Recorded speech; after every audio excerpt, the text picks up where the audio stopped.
और पुण्यात्माओं, यदि आप सतलोक आश्रम बरवाला आओ, उसके आने से पहले ये निश्चय करके आया करो कि हमने मोक्ष प्राप्ति करनी है। हमारा जरा मरण मिटे, कोट जन्म तन भ्रमित हो गए, कुछ नहीं हाथ लगा रे, स्वर्ग में देवता बन गया, फिर यहाँ गधा देवता बन गया, बता क्या फायदा स्वर्ग का। ब्रह्मलोक में गए हुए प्राणी भी वापस आते हैं, तो यहाँ का फिर कौन सी साधना शेष रह गई। और सतलोक की जो ज्ञान साधना बताते हैं ये नकली पंथ, इनके 5 नाम 5 नाम काल के, बताइए कैसे वहां जाएंगे, काल के जाल में यहीं फंसे बैठे हैं। और उन 5 नाम के जाप करने वाला शिवजाल जी खुद भूत बन के बुक्की में बोल रहे, बिरान मट्टी हो रही उसकी, हुक्का पीवे, फिर देव का न्यू रोटी खावे। बता 10 लोग गया होता यहाँ टिंडे लेना होता वो, और फिर ये इच्छा रहती उसकी हुक्का पीने की। परमात्मा कहते हैं संशय शोक सराय में ये सूतक दिन राती, और जीवित जग में जूती पड़े फिर जम तोड़े छाती। यहाँ बिरान माटी होगी इसकी, और फिर यम के दूत दे ही तोड़ेंगे, वो अलग से दुख होगा। सदा 84 लाख योनियों में स्वयं चलागा लाखों को, और उसमें झोंक गया भाड़ में। अब गीता जी अध्याय नंबर 15 के श्लोक नंबर 4 आपने पढ़ा। अब प्रसंग चल रहा है कि या चलो चलो क्यों कैसे मिटे, बिन साहेब की बंदगी की तो ठोर ठिकाना ना। हम इसको ठिकाना मान रहे, कोठियों को कल मृत्यु हो जाए, काय का ठिकाना ये खाक ठिकाना हमारा। हम इस बांधे हुए बैठे हैं, कति समर्पित हुए बैठे हैं, और बकवाद करें, नारी पाप इकट्ठे करें वो अलग से। तो पुण्यात्माओं, जब आप सतलोक आश्रम बरवाला में आवे तो पहले ये निश्चय करके आया करो। और फिर जो आपके ऊपर तो मालिक अनजान थोड़ी है। जब आप डॉक्टर के पास आ गए हार थक गए, तो फिर डॉक्टर कोई बालक थोड़ा है, वो सब जानता है इसकी कौन सी वस्तु कहाँ डिफेक्टिव है और कौन सी बीमारी का पहले इलाज करूं ताकि इसका जीवन बचा रहे। अब पुण्यात्माओं, जैसे किसी व्यक्ति का एक्सीडेंट हो गया और उससे ब्लड निकल रहा है, और वो बता रहा है जी मेरे पेट में दर्द है, मेरे घुटने में दर्द है, मर गया। अब वो डॉक्टर उसके उन पीड़ाओं को नहीं देखेगा, वो पहले उस ब्लड को बंद करेगा, ऑपरेशन करेगा। उसके वो पता है, उसको भी मालूम है कि ये ठीक रो रहा है, कि इसका दर्द है अभी, लेकिन डॉक्टर ट्रीटमेंट सही स्थान पर कराए, इसका जीवन रक्षा इससे होगी, यूं तो बाद में भी कर दूंगा।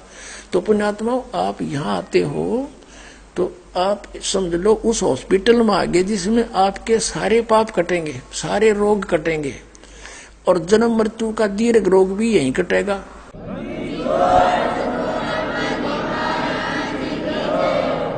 तो आप तो केवल एक डिमांड लेकर आते हो कि हे भगवान मेरा काम चल जा, हे भगवान मन पुत्र प्राप्ति हो जा, और मेरा ये पीड़ा है या ठीक हो जा। और परमात्मा को पता है कि इसकी उम्र रही है 20 दिन की। अब आपका वो दुख हटावेगा उस जिससे आपकी मौत ना हो, ये दुख तो फिर दूर कर देगा भगवान 2 दिन पीछे। तो आपके जीवन अंत होने वाले जो संस्कार हैं उनका नाश करेगा, और उसका कुछ विधान बनाया भगवान ने। और आप केवल एक ही डिमांड करते रहते हो, ये हो जाए वो हो जाए, तो आपकी कम सुनाई होगी उस टाइप की, क्योंकि अभी आपसे ये भक्ति करवा के, आपसे पुण्य करवा के वो जीवन एक्सटेंशन करना आवश्यक है। ये तो फिर कर देंगे, कौन से दूर है, इसे सुख कर देगा भगवान, आपके सपने में भी ना सोचे होंगे। इतना धन दे देगा, पर ये धन अच्छा नहीं है।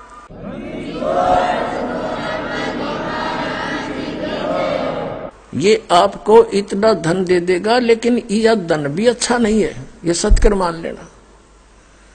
और इतना सुख दे देगा, आपके समझ में नहीं आवे इतना, हे भगवान सचमुच परमात्मा ऐसा करता है। हमने सुना था, आप यहाँ होता देखोगे, एक नहीं 100 देखोगे एक के घर में। लेकिन परमात्मा कहते हैं मैं पता नहीं कितना सुख देता हूँ अपने बच्चों को, मुझसे क्या डॉक्टर कोई दुश्मन थोड़ा ही है, उसको पता इसका सारा रोग ठीक हो जाना चाहिए। तो परमात्मा कहते हैं मुझे मालूम है, यदि ज्यादा सुख दे दिया तुम फिर मुझसे दूर हो जाओगे, राम भूल जाओगे, बकवादों को फिर ढूंढ लोगे। जैसे सतलोक में हमें सब सुख था और हम भूल गए भगवान को, इस शैतान के साथ आगे, इस काल के साथ। इसको मालिक मान लिया, इस पर आसक्त हो गए, जो सर्व सुविधाएं दे रहा था उससे हम विमुख हो गए। तो परमात्मा हमें उस अपनी सच्चिदानंद घन ब्रह्म की वाणी में ये भी एक फॉर्मूला बताता है कि सुख के माथे पत्थर पड़ो, नाम हृदय से जावे, बलिहारी उस दुख के जो पल पल राम रटावे।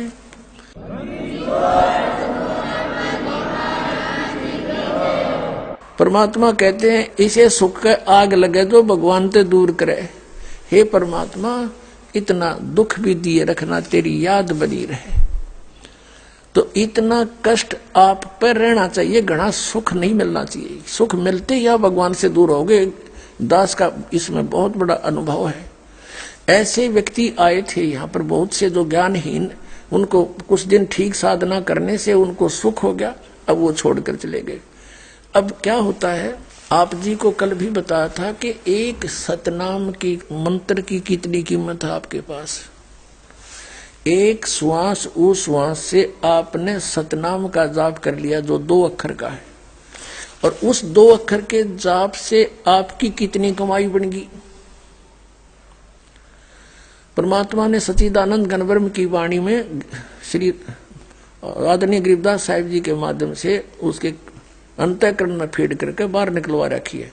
जैसे वेदों को इस ब्रह्म के अंदर फीड कर दिया और ब्रह्म ने फिर ये बाहर ब्रह्म से बाहर आई है उसके श्वासों से।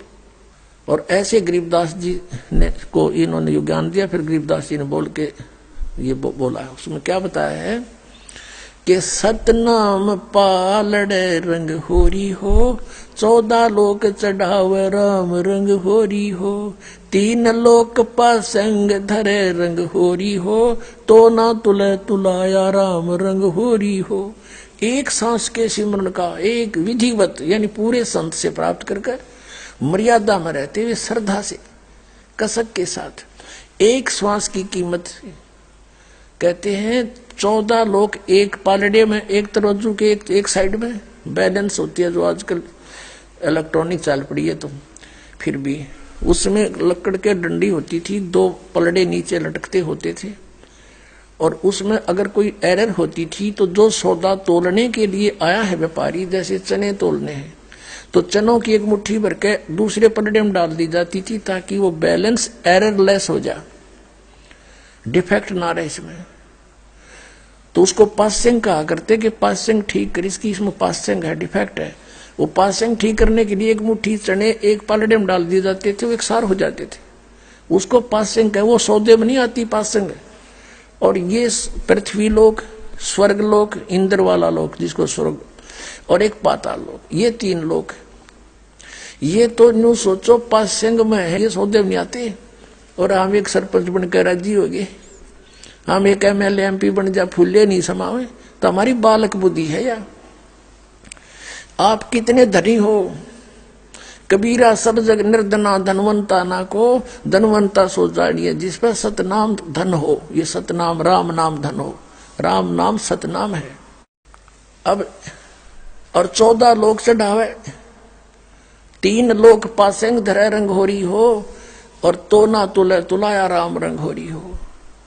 सतनाम की कीमत एक पालड़े में एक श्वास की, श्वास उस श्वास की, और दूसरे पलड़े में 14 लोग, इंद्र का लोक, शिव का लोक, विष्णु का लोक, ब्रह्मा का लोक, दुर्गा का लोक, ब्रह्मलोक में बने हुए अन्य जो नकली सतलोक अलख लोक वो, और अन्य सभी 14 लोक। वो कहते 14 लोक एक साइड में चढ़ा दे, एक तरफ उसके सतनाम की कीमत, और ये 3 लोग तो पासिंग के स्थान पर समझो, आउट ऑफ बिजनेस, ये तो सौदे से बाहर है। कहते सतनाम पालड़े रंग होरी हो, 14 लोग चढ़ावे राम रंग होरी हो, 3 लोग पासेंग धरे रंग होरी हो, तो ना तुले तुलाया राम रंग होरी हो। एक सांस के मंत्र की कितनी वैल्यू है जो आप एक बार ढंग से कर लोगे सतनाम के मंत्र की। अब जिसने 2 वर्ष 3 वर्ष 4 वर्ष 5 वर्ष भक्ति की, उनको सब सुख हो गए, कष्ट आवे को नहीं, क्योंकि तो सर्व सुखदायी परमात्मा सुख सागर है ये। अब उनका भूल पड़न लागी, अभिमान होने लग गया, या छोटी छोटी बातों पर अभिमानवश कोई 100 डिफेक्ट हमारे में निकालने लग जाते हैं। फिर उनको समझाया जाता है, क्योंकि दास एक टीचर है, तुम स्टूडेंट हो, आपको दास कभी प्यार भी देगा, गलती करोगे तो धमकाओ भी गा, भाई खबरदार ऐसा कर दिया, इतना आने की आवश्यकता नहीं है, क्यों अपना क्रम बिगाड़ रहे। तो उन क्योंकि वो सुख हो गया बताए, वो छोटी मोटी बातों में अपने आप निकल जाते यहाँ से।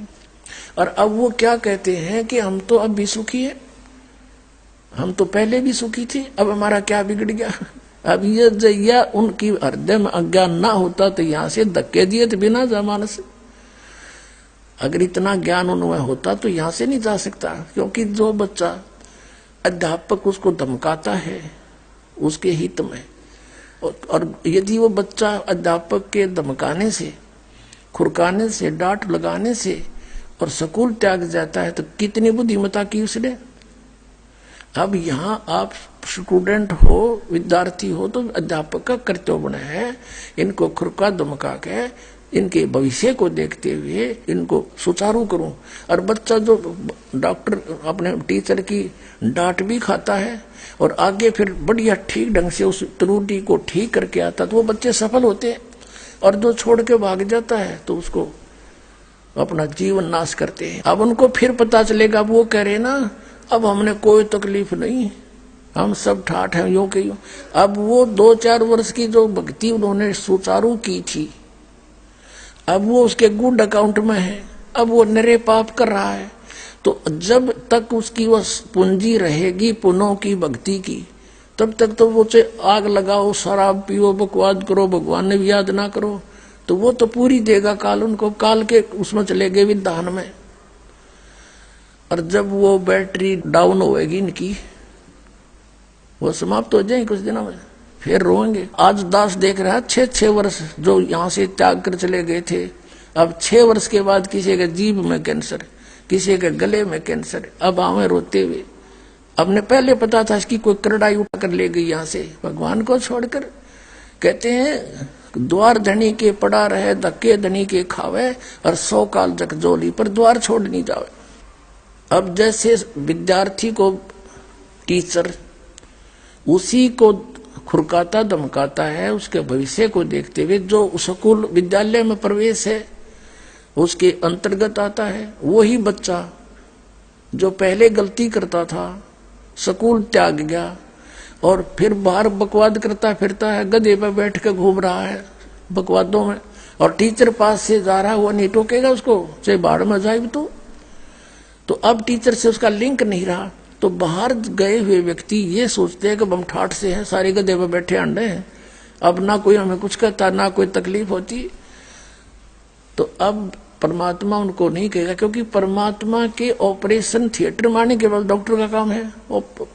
अब कोई कहता मैं तो नहीं कराता ऑपरेशन, चला जा, डॉक्टर को पता है कि 6 महीने मर लेगा, 6 महीने से ज्यादा नहीं जिएगा, और वही होता है। तो पुण्यात्मा ये वो स्थान है, यहाँ पर आपने केवल एक उद्देश्य लेकर आना है कि हमारा कल्याण हो। तो अब जो प्रसंग चल रहा था कि आप जी यहां जो आते हो ये सोचकर आओ कि हमने मोक्ष कराना है, और मोक्ष के साथ साथ अब ये जो आपको अन्य जो सुख हैं वो तो फ्री में दिए जाएंगे, फ्री में, रूंगे में।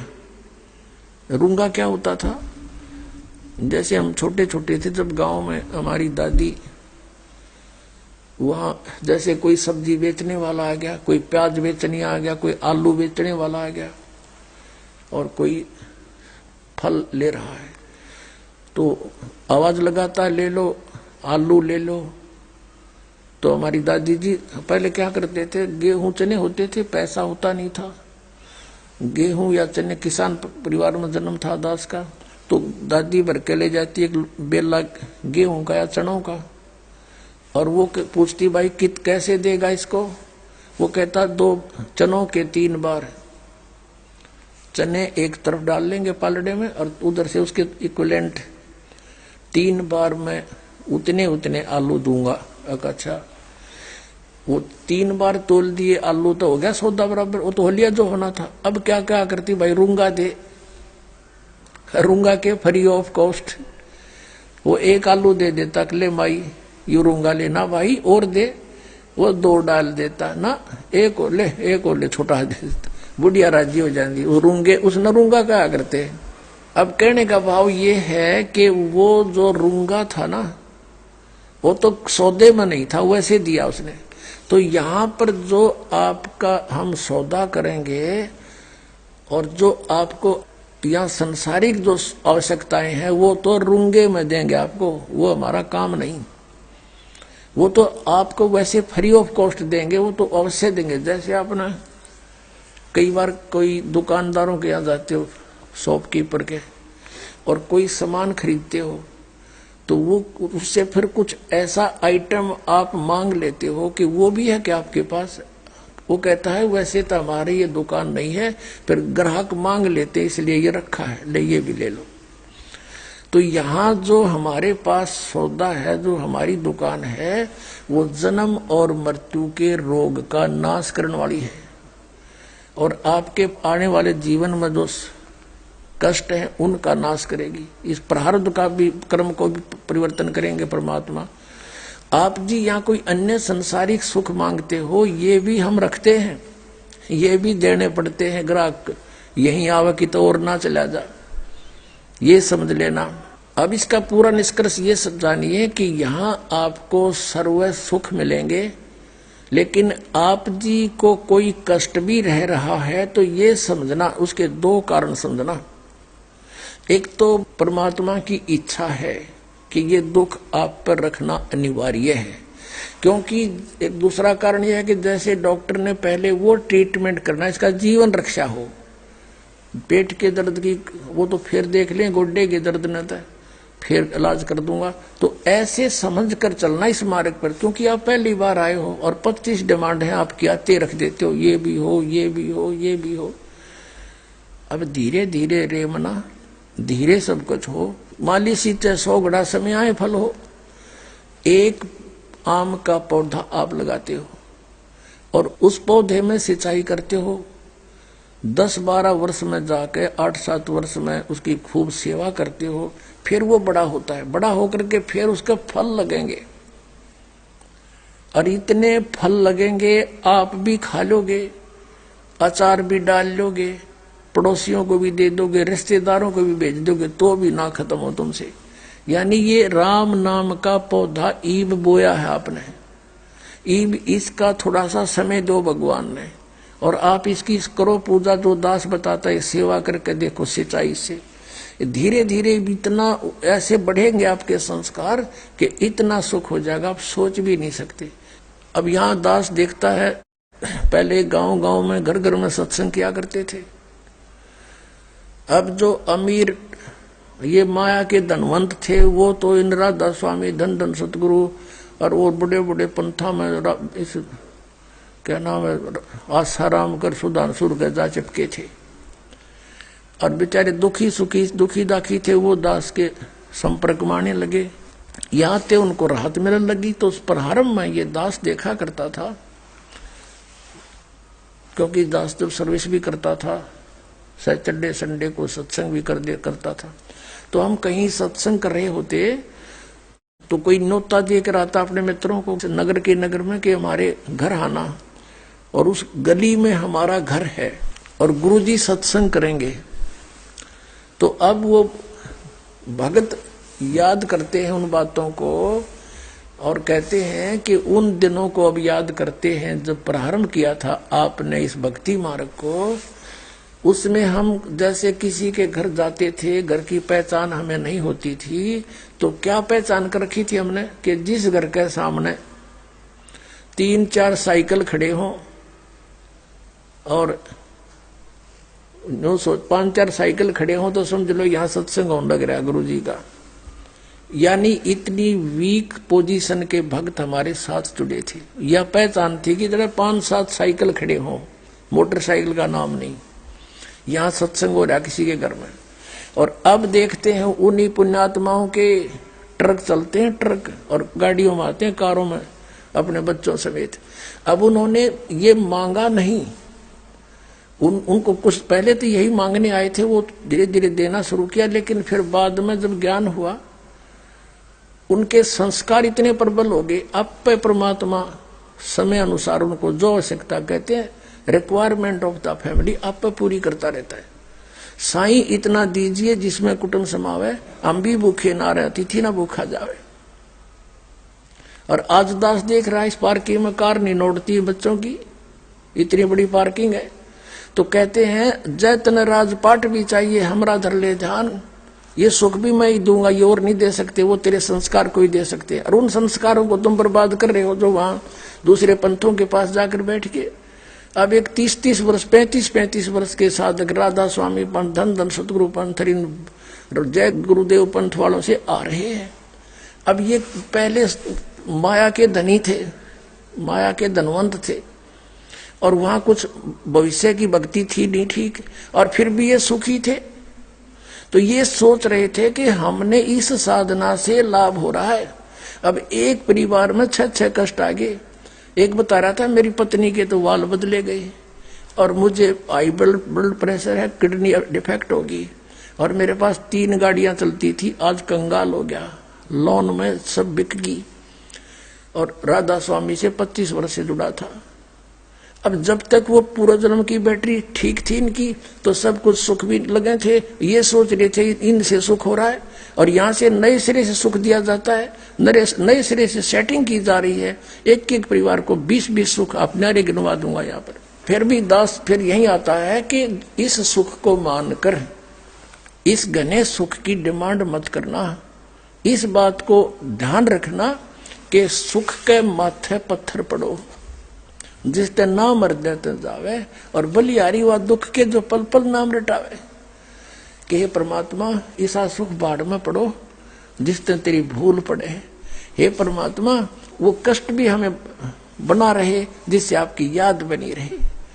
अपनात्मा जो आप यहाँ आए हो, दास देख रहा है यहाँ पर 90% व्यक्ति, भक्त, बेटी, भाई, बहन, ये कष्ट वाले आए हैं जिनके ऊपर कोई आपत्ति किसी टाइप की भी है, वो दुख निवारण के लिए पहुंचे। अब ये समझना कि वो दुख आपके लिए वरदान बन गया। यदि आप पर कष्ट न आते तो आप जो कुछ भी कर रहे थे वो फाइनल मान रहे थे। उस दुख ने आपके ऊपर एक मेहर करी कि यहाँ खोजते खोजते आप ठीक ठिकाना आ गए। अब वो दुख भी दूर होगा, और सदा का जरा और मरण का ये झंझट, ये संकट भी कटेगा आपका। हमारा तो यहाँ ट्रीटमेंट, ये हॉस्पिटल इस दीर्घ रोग का नाश करने वाला है। जन्म और मरण के रोग का जो पृथ्वी पे किस ब्रह्मांड में कहीं नहीं है ये हॉस्पिटल।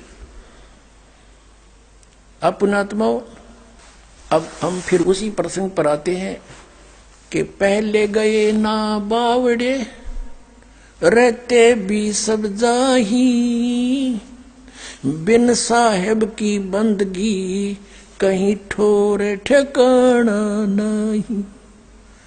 बिन परमेश्वर की भक्ति, सत्पुरुष की भक्ति, क्योंकि हमारा साहेब सत्य पुरुष है, अंडरस्टूड है वो हमारे लिए। अब जैसे अभी तक ब्रह्म ब्रह्म कहा करते थे ये ब्रह्म के पुजारी, यही राम, यही खुदा, तो उनके लिए ब्रह्म ही फाइनल था।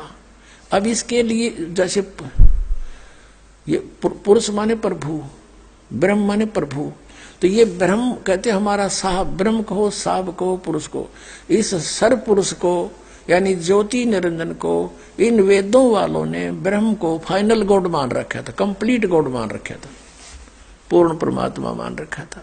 और जब ये खुद कहता है, और गीता पढ़ने वालों को, गीता बोलने वाले को फाइनल गॉड मान रखा था, ये तो ऐसे अज्ञानता बस श्री कृष्ण जी से ये ज्ञान प्राप्त मान रहे थे गीता का। नहीं, गीता जी का ज्ञान श्री कृष्ण जी में प्रवेश करके है, और इन काल भगवान ने सर्व पुरुष ने बोला था, तो ये इसी को परमात्मा मान रहे थे, श्री कृष्ण जी को। इसलिए कृष्ण जी को इतना महत्व दे दिया कि गीता तो कह रही है कि ओम नाम से अतिरिक्त कोई मंत्र नहीं। 8वें अध्याय के 13वें श्लोक में ओम इति एकाक्षरम ब्रह्म व्यवहारन मामनुस्मरण यह प्रियाति तदन्देहम सयाति परमाम गति। मुझ ब्रह्म का केवल एक मंत्र है, नथिंग एल्स। और इसका अंतिम श्वास तक साधना करता हुआ जाता है तो ओम से मिलने वाली जो परम गति वो प्राप्त हो जाएगी। वो आपको बता दी वो ब्रह्मलोक है। ब्रह्मलोक में गए प्राणी फिर जन्म मृत्यु में, ये भी अनुत्तम है। 7वें अध्याय के 18वें श्लोक में स्पष्ट कर दी इसने गीता ज्ञानदाता ने कि वो मेरी साधना भी अनुत्तम है। इसलिए तो कहा कि 18वें अध्याय के 62वें श्लोक में और 15वें अध्याय के 4थे श्लोक में कि उस तत्वदर्शी संत की खोज के पश्चात परमेश्वर के उस परम पद की खोज करनी चाहिए जहां जाने के बाद साधक फिर लौटकर कभी नहीं आते। 18वें अध्याय के 62वें श्लोक में कहा कि अर्जुन तू सर्वभाव से उस परमेश्वर की शरण में जा, उसकी कृपा से ही तू परम शांति को, सनातन परम धाम को प्राप्त होगा। जब तक जन्म मृत्यु है परम शांति नहीं हो सकती।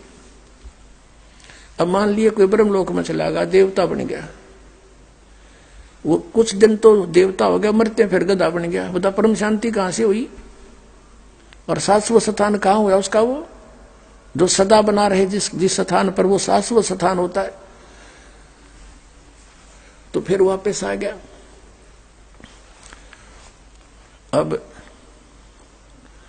गीता के पढ़ने वाले और पढ़ते हैं गीता, जपते हैं हरे राम राम राम कृष्ण कृष्ण हरे हरे, राधे राधे, बता सबके सिर घुमा रखे काल ने, बुद्धि उल्टी कर रखी फिट।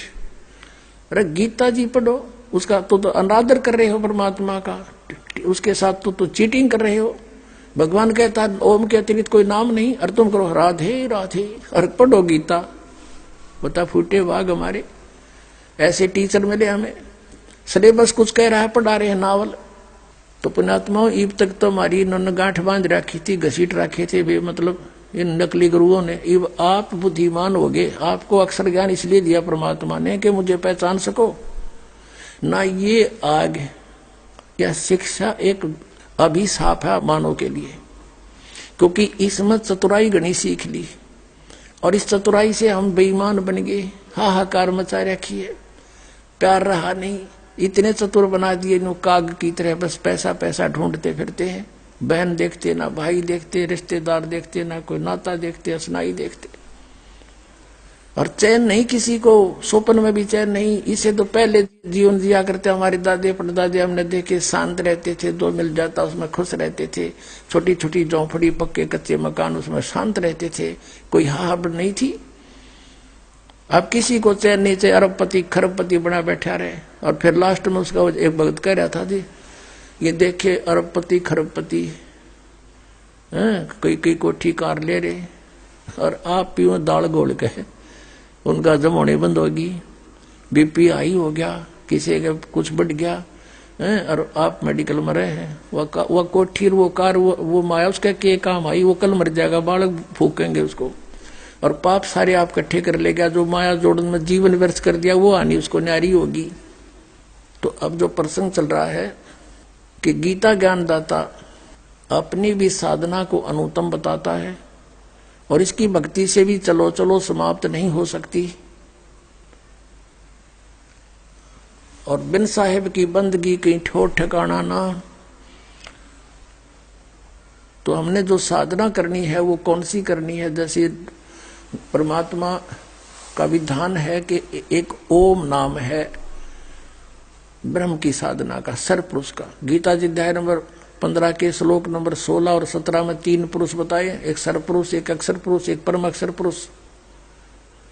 परम अक्षर पुरुष यानी परम अक्षर ब्रह्म वो 8वें अध्याय के 3रे श्लोक में कहा है। गीता अध्याय नंबर 8 के श्लोक 1 में अर्जुन ने प्रश्न किया था कि आपने जो 7वें अध्याय के 29वें श्लोक में जिस तत्वब्रह्म की जानकारी दी है कि उसको जानकर प्राणी की ओर जरा मरण से छूटने का प्रयत्न करते हैं, संसार की किसी वस्तु की इच्छा नहीं करते, वो किम तत्वब्रह्म, उसका 8वें अध्याय के 3रे श्लोक में उत्तर दिया है कि वो परम अक्षर ब्रह्म है। तो यहाँ गीता जी अध्याय नंबर 15 के श्लोक नंबर 16 और 17 में ये 3 पुरुष कहो चाहे प्रभु कहो। तो जैसे ब्रह्म ये ज्योति निरंजन को यहां अभी तक कंप्लीट गॉड मान रखा था और अकल थी नहीं। अब वेदों में कहता है, यजुर्वेद अध्याय नंबर 40 के मंत्र नंबर 15 में तो कहता है मेरा ओम नाम है, और यजुर्वेद अध्याय 40 के मंत्र नंबर 17 में तुरंत कहता है एक मंत्र छोड़ के। और यजुर्वेद का 40वां अध्याय अंतिम है, लास्ट है, और इसका अंतिम मंत्र है 17वां पूरे यजुर्वेद का लास्ट मंत्र है, उसमें निर्णय कर रखा है। ये वेद ज्ञानदाता कहता है, ये देखिएगा अपने आत्माओं, ये शिक्षा आपको इसलिए दी है कि आप भगवान को पहचान सके। और अब तक हमें लोक वेद सुना रहे थे, शास्त्र विरुद्ध साधना कर और करवा रहे थे। अब टीचर वही है जो सिलेबस से पढ़ाए, और आउट ऑफ सिलेबस जो पढ़ाता हो तो शत्रु है उन विद्यार्थियों का, उसको फिल्मी गाने याद करावे, फिल्मी तर्जों पर ये गाने गावे लेकर 8 संतों के शब्दों की। तो यहाँ ये गलत कर रहे थे सारा। अब गीता जी अध्याय नंबर 16 के श्लोक नंबर 23 में कहा कि शास्त्र विधि को त्याग कर जो मनमाना आचरण करते हैं, मनमानी पूजाएं करते हैं, मनमाने जाप जपते हैं, न तो उनको सुख हो, ना उनकी गति हो, ना उनको कोई किसी प्रकार की सिद्धि प्राप्त हो, यूजलेस। इसलिए 24वें श्लोक में कहा कि अर्जुन, इससे तेरे लिए शास्त्र ही प्रमाण है। कर्तव्यों की व्यवस्था में करने योग्य कर्म है, भक्ति के न करने योग्य है, उनमें शास्त्रों में प्रमाण है, उसके अतिरिक्त कुछ मत मानना किसी की। अब हमने अपने सदग्रंथों को फिर से ढूंढना, आप देखना पड़ेगा। अब देखिएगा यजुर्वेद में प्रकाश सिंह सर्वदेशी कार्य प्रतिनिधि सभा 2/5 महर्षि दान भवन रामलीला मैदान नई दिल्ली, और इसके अनुवाद करता है महर्षि दान सरस्वती। ये यहाँ से प्रिंस ऑफसेट प्रिंटर से पटौदी हाउस 1510 दरियागंज नई दिल्ली से छपा है। अब इसके देखना लास्ट में ये कति लास्ट आ जाता है यजुर्वेद का, और ये 15वां श्लोक है, 40 में जाएगा, 4400 अध्याय 40वां अध्याय यजुर्वेद। यहाँ देखना ये 15वां श्लोक मंत्र है, वायु अनिलम अमृतम अथिदम भस्मांतम शरीरम ओम करतो समर किलबे समर करतुम समर। 15वां श्लोक मंत्र। इस अनुवादकर्ता ने अनर्थ किए, इसको ज्ञान नहीं था। करतो, हे कर्म करने वाले जीव, ये करतो समर, काम कर्म करने वाले जीव, तू शरीर छूटते समय। अब देखो ओम, ये ब्रैकेट में संस्कृत मूल पाठ के शब्द हैं, इनका अनुवाद अलग से करता है। ये ओम करतो समर किलबे समर करतुम समर, यू मैं है करतुम समर। अब इस मत सीधा लिखा कि ओम, ओम नाम का सिमरण, काम करते करते कर सिमरण कर। किलबे माने किलबलाहट के साथ, ये विशेष कसक के साथ सिमरण कर, और करतुम माने अपना परम कर्तव्य जान कर सिमरण कर। अरे ओम का सिमरण के लिए संदेश है।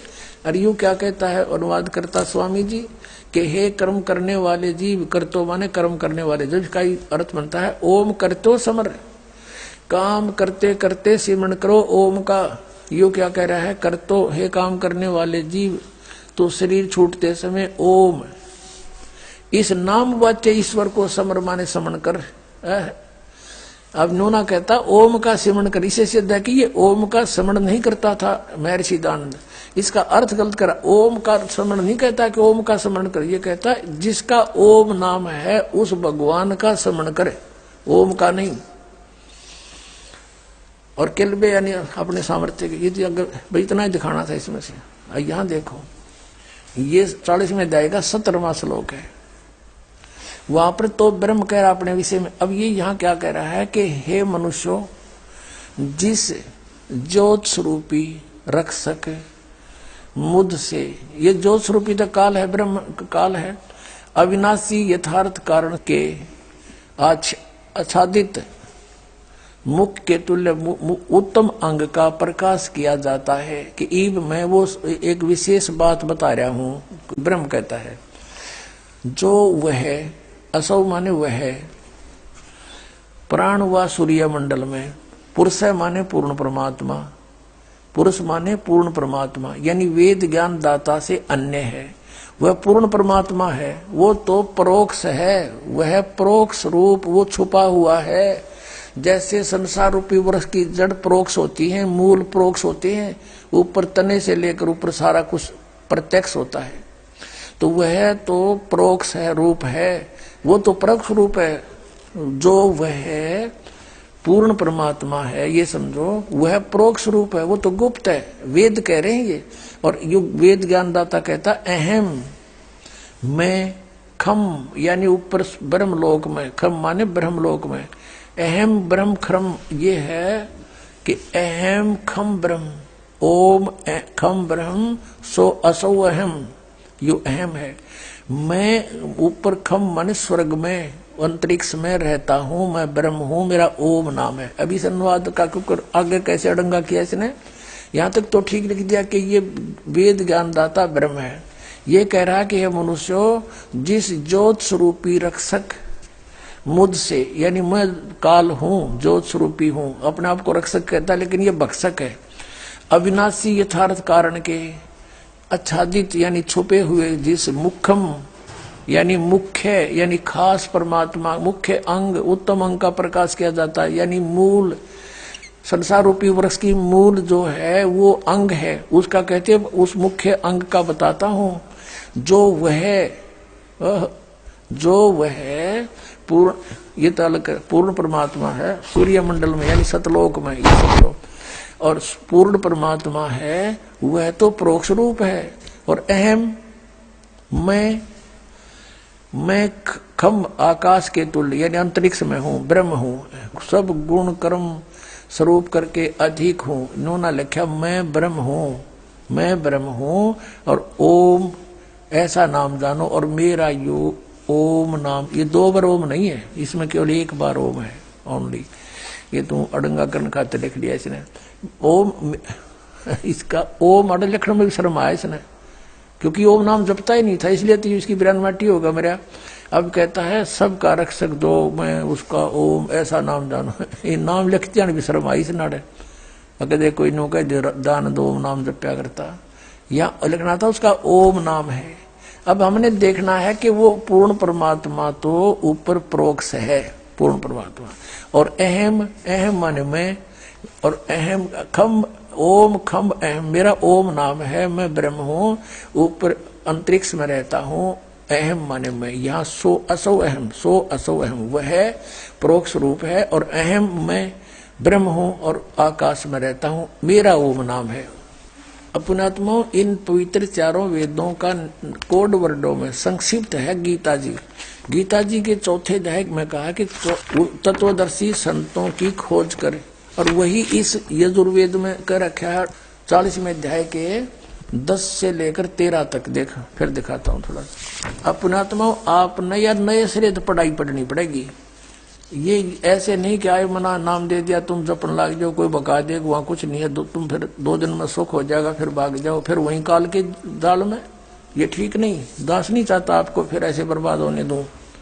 ये यजुर्वेद वही 44 अध्याय 40वां, यहां देखो 10वें श्लोक से, ये 10वां है 40वें अध्याय का, 40वें अध्याय का 10वां। हे मनुष्यों, जैसे हम लोग, अब धीरा नाम का अर्थ है तत्वदर्शी संत, इसको किसी तरह डिफाइन कर लेंगे। धीरा नाम माने तत्वदर्शी संत, मेधावी योगी विद्वानों से, क्योंकि यो योग ने मैं तो देता इसलिए अनुवाद अपने हिसाब से कर दिया।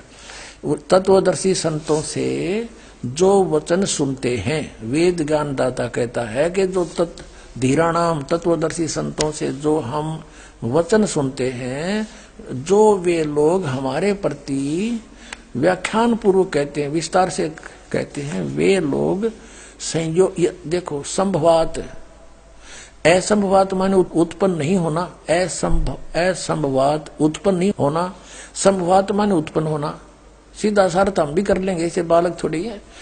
असंभवात माने उत्पन्न नहीं होना, और संभवात माने उत्पन्न होना, कार्य से, और ही कार्य का फल, वाह क्यों था अनुवाद में, वाह शब्द क्यों था, कार्य का फल, कार्य वा फल, कोई बात है, वाह अर्थ नहीं होना चाहिए।